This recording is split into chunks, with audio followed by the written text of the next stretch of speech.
Hey everyone, so we got the official patch notes last night from me because I'm in the US here, but I do want to talk about some of these hero changes and stuff like that. A couple things I want to address from yesterday's video as well. So let's just talk about those things real quick. So everything I mentioned about the summon events still holds true, other than the fact that instead of Vengeful Hassle being in next week's summon event, it's actually going to be Shark Solandre. This kind of makes sense considering that they are nerfing Vengeful Hassle a little bit. So I did want to tell you that change did happen. Couple things to talk about on yesterday's video. So the first one is, people were discussing things. I will say that it was very respectful discussion, which is great. I have my opinions on if changes should be made to this Rift of Chaos stuff with Vengeful Hassle, getting around certain mechanics. I called it an exploit. Some people felt that wasn't true, that if people, found ways to beat this stuff with a hero in the game, then it's not an exploit. And I understand that argument. The only thing that I was saying was, if a hero comes out where you're ignoring every single mechanic of the dungeon itself, it seems like it was an oversight from the developers where they're like, oh, we didn't know that this existed, so we need to correct this because it's not the way that the dungeons are supposed to be tackled. Now, whether or not you still believe that that's okay or not, I don't know. But for me, if you're going through a dungeon and you ignore everything about it because you found some kind of exploit, it's cool that you found that, or workaround. I shouldn't say exploit. But at the same time, it kind of defeats the purpose of trying to defeat this dungeon the normal way. Instead, you're just manually doing things with a hero who's broken. And I mean that in the literal sense, where he is way too good for the game itself. He's this is the second time they've done some kind of change to his kit. He's literally broken. So that's one thing. The other thing is I was talking about this last breath spell, and I actually didn't even it didn't even occur to me that this last breath spell was going to affect Zitlin comps in Rift of Chaos, like being able to revive a hero and then use, their ultimate ability again. Now, I've heard some different things here and there from people in the community, and apparently they've confirmed this with, the community managers who have confirmed it with the developers. But apparently the first time you use this or something like that, the skills are still reset. We're going to have to wait and see. But if this being kind of like the scapegoat to be able, to nerf Vengeful Hassle, I think that is a really bad thing. That was a huge oversight on my end. I thought this was a good thing, and then I forgot all of the, effects it was going to have on existing speed comps, existing comps to Rift of Chaos and things like that. So if they do go ahead with that change, I do think that that's kind of bad. So I guess we just have to wait and see on that one. So I did want to address those two things. I did not mention that RTA is coming back in this patch, which is awesome because, man, I do not like the rifts.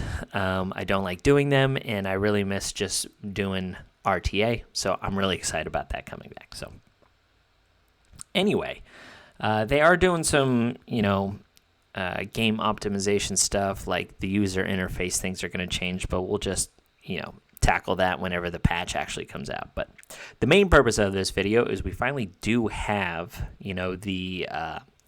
the changes that are being made to some of our heroes. Yesterday I was just talking about these heroes are going to be getting a buff. I didn't know what they were going to be, but now we know. So the first one is Crazed Erzek. So what's happening to Crazed Erzek is on his special ability, this upon reaching 5 rage is getting reduced to 4. So anytime a team member goes and uses an ability, he grants himself 1 rage, and then now instead of going 5 times, going 4 times in a turn will proc his special ability. This is a nice change. I will say that it's a pretty good boost. I don't know if it's going to make him like extremely meta. Crazed Erzek was always a pretty good pick in RTA. I don't think he's he's not one of the overpowered light and dark legendaries in the game, but he was always serviceable. You could build him a couple different ways in damage and support, and rebel. But now the fact that if your team is faster than the other team, every team member going, he's going to activate this ability on the very first round. So that's kind of neat. I will say that it's a good change, but I don't think it's like super significant, but it is a good change. So any kind of change that makes him better is nice. But I don't think it's what I was expecting, but at the same time, not bad. The other one that is getting buffed is Evelyn Firsan. So Evelyn Firsan, her trait ability, the Awakened ability, so she needs to be A2. Nothing is changing with her baseline aura. Is getting increased from 20 to 30%. Now, I don't know if the defense on her basic is going to be increased to 30% as well. It doesn't mention anything like that. It just says that the attack and defense will be increased to 30% on her Awaken. So it doesn't seem like anything's changing there. And then she's also adding a new effect on her ultimate ability, where it's adding in that the person with the highest attack will launch a joint attack with her. It doesn't mention basic, special, ultimate, or anything like that, so I am assuming it is a basic ability. So, yeah, that's. I think it's a good change.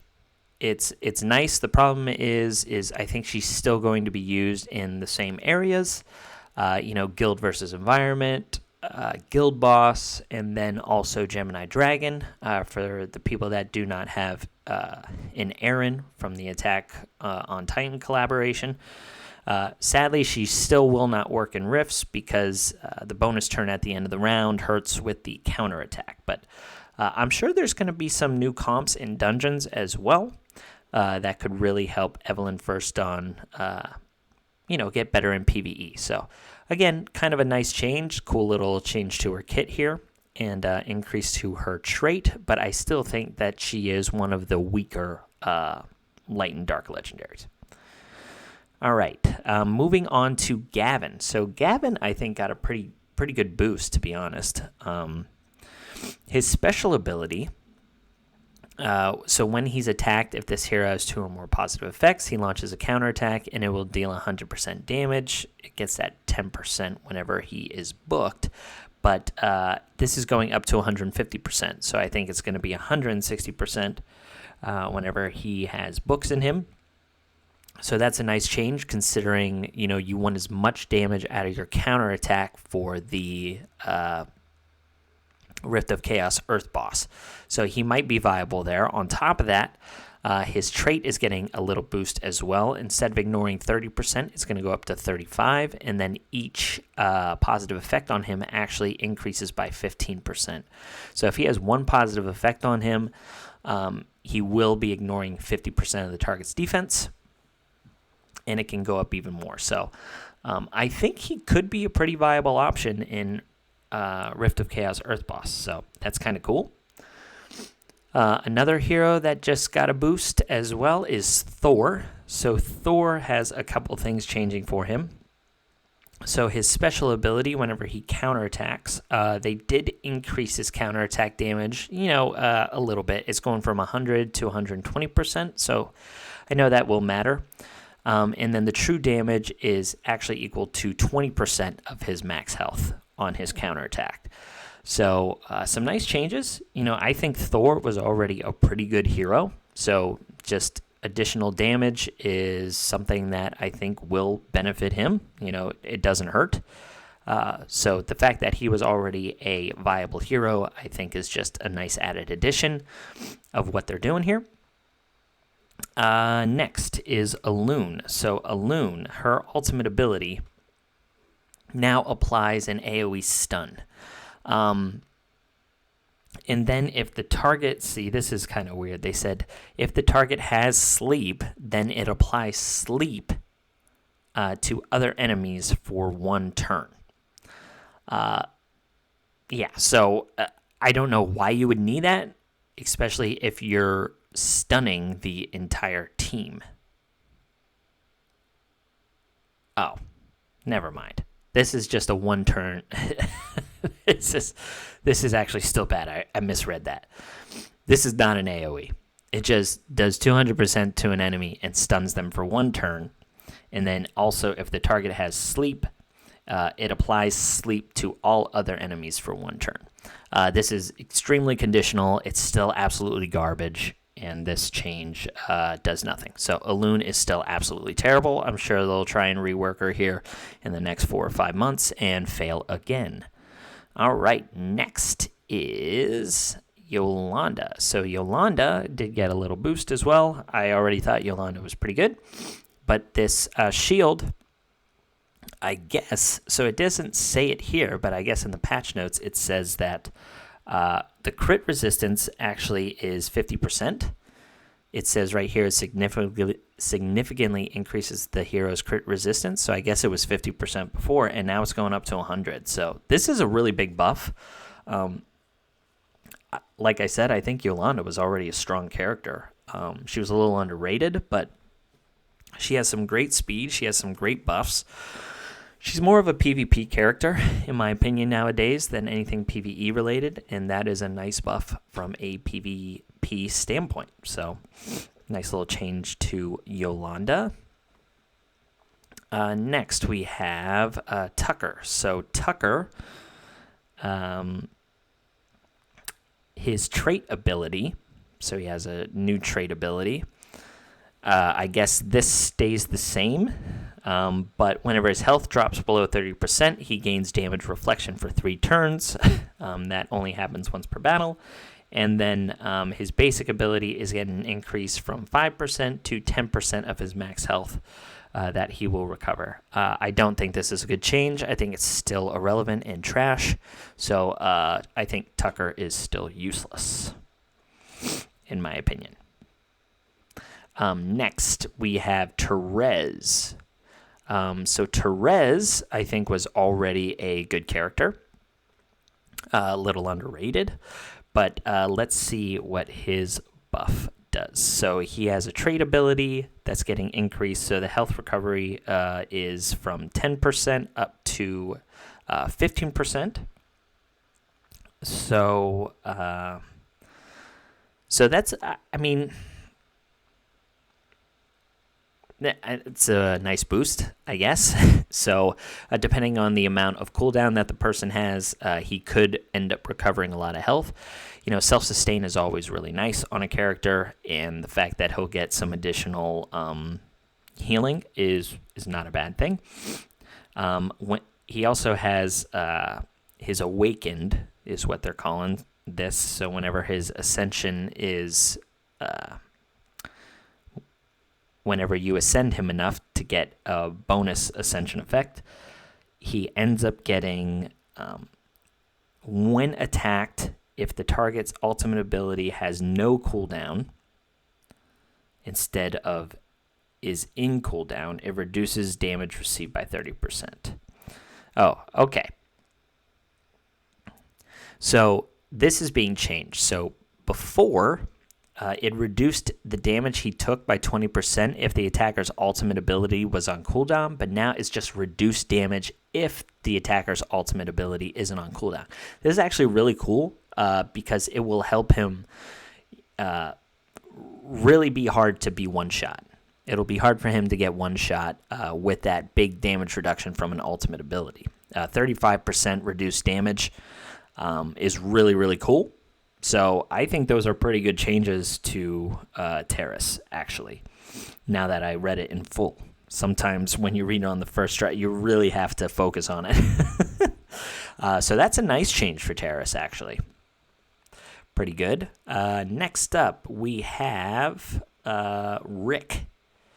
So Rick, his trait ability is increased crit resistance from 50% to 100%. So that was his ascension, but now his ascended effect is actually going into his basic. So he'll have 100% crit resistance at the start of the turn, which is really nice.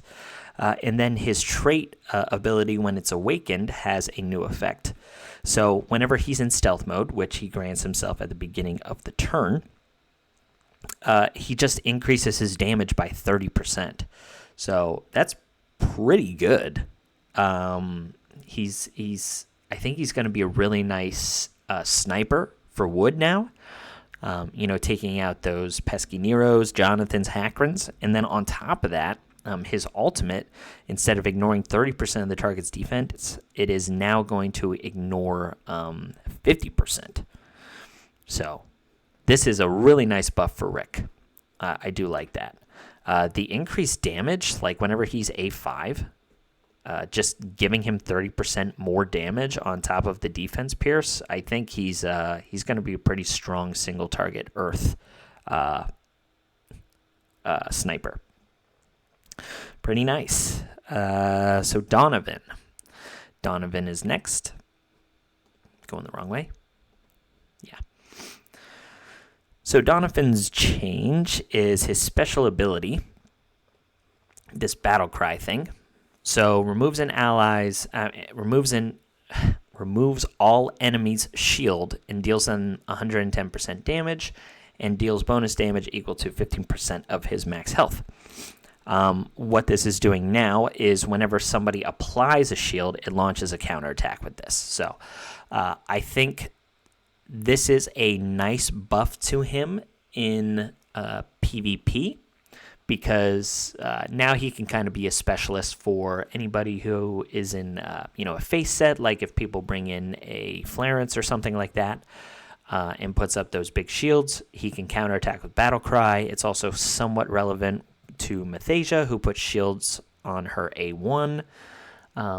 There's a couple other people that give self-shield, and then obviously the big one is a counter to Jonathan. So Jonathan grants that AoE shield whenever he's hit by an AoE, so Donovan can remove that. I'm not super familiar with Donovan being used in PvE content, so I don't know if that's a negative for him there, but I think that's kind of a nice change from a PvP perspective to just go and do that counterattack anytime somebody does a shield. Because I will say that bonus damage from the max health actually is somewhat significant. So it's pretty neat. So Dark Nicholas also got a buff as well. So his basic ability, after transformation, the damage increases from 120% to 150%. So I think that ties into... What's that tie into? Oh, so his basic just goes from 120% to 150%, but he needs to transform from being taken down to this dark avatar thing. Okay. The other one is his ultimate ability, then also increases from 150% to 180%. So, I mean, he was already hitting hard, so that's a pretty nice buff, I think. And then his mastery effect on this, it actually reduces the damage, and then it gives him an ability cooldown, so it goes down to 4 turns. I don't think that's a good change, to be honest. It seems that he has that one big nuke whenever he's brought down to 1% health, and I don't think there's ever really been a time where he loops back around to his ultimate ability again. So I think that is a bad change. His basic and his ultimate getting more damage here is good, but I think it would have benefited to keep that damage to make that ultimate hit even harder. So, good and bad change all in one with Nick. Next, we have Imogen. So, Imogen has a couple things changing. Her special ability increases the damage from 30% and 60% to 40 and 80%. So, it is some additional damage. And then the decay ratio is also reduced as well. So, I mean, I don't know if that's going to change anything. I doubt it will, but I don't know. I'll have to hear from Imogen people. And then the ultimate ability increases the bonus damage dealt from the primary target from 30% to 50%, and remove the prerequisite of positive effect removal. So you don't need to remove positive effects to get that extra moonlight. So, yeah, I don't think that change is noteworthy. I don't have Imogen, but just on paper, it doesn't seem really relevant. So people will have to tell me. Next up is Matson. So Matson, I think, did get some good changes. He got 2 changes. One is to his health being increased. So that's, I think, pretty important, at least for me. What I've realized is I've tried to run Matson in the Rift of Chaos Earth boss, and he just dies way too quickly. So him getting a boost to his health is really nice, and then his speed is also getting increased as well, which definitely helps for the Rift of Chaos stuff, considering the speed requirements. So this does help. You can build him a little tankier. You could have the possibility of running him like in health boots and stuff like that as well. So I think that is a good change to Matson. The other one that is getting boosted is Hayam. So Hayam just got nerfed because I guess her damage calculation was bugged per the devs. But now this bonus damage is getting increased. Apparently it was 20% of the team's damage received was this bonus damage, and now it's getting scaled up to 25%. I'm thinking that they're trying to rebalance what was lost from the fix that they did with the recent bug. So I don't know if that is going to be significant or not. Faheem. So Faheem also gets an update. His basic ability increases his damage from 100% to 120%, and then his ultimate damage goes from 160 to 220. I think this is still worthless. He's not going to be used, in my opinion. Afraween is the other one that I think got a sizable nerf.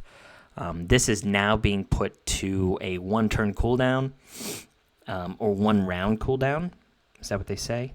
Yeah, 1 round cooldown. So, yeah, this is a big hit to her, and I actually think she's somewhat worthless now. Because once she uses that unhealable, once she heals back up from her trait, and she takes that 1 hit per round, she'll only be at 3 rage. So, well, I wouldn't say she's useless. She's still good. She's definitely not busted, and I don't think she's going to be a hard carry for people anymore.